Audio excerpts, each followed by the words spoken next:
최근 세계 경제 화두는 소득 불균형에 따른 양극화 문제입니다.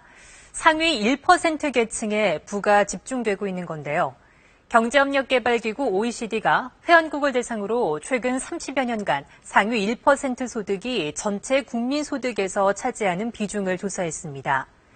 미국은 2배 이상 커졌고 또 영국과 캐나다 등 회원국 18개 나라 가운데 상위 1% 소득이 감소한 나라는 없었습니다.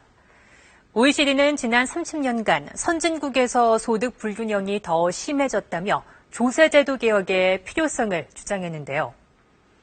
우리나라도 예외는 아닙니다. 그 실태와 원인을 조빈나 기자가 취재했습니다. 2012년 우리나라 상위 1%의 연간 소득은 2억 9천만 원이었습니다.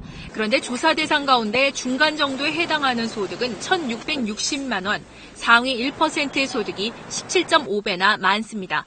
이런 소득의 불균형은 지난 20년 동안 빠르게 진행됐습니다. 아시아개발은행이 아시아 28개 나라를 대상으로 20년 동안 소득 불평등을 나타내는 지니 계수를 분석했더니 중국이 연평균 1.6%씩 상승해 상승률이 가장 컸고 우리나라는 0.9%씩 상승해 5번째로 상승 속도가 빨랐습니다. 소득 분배가 악화되는 정도가 그만큼 심각하다는 얘기입니다. 특히 IMF 외환위기 이후 경제 성장이 적절히 배분되지 않았다는 지적이 나옵니다.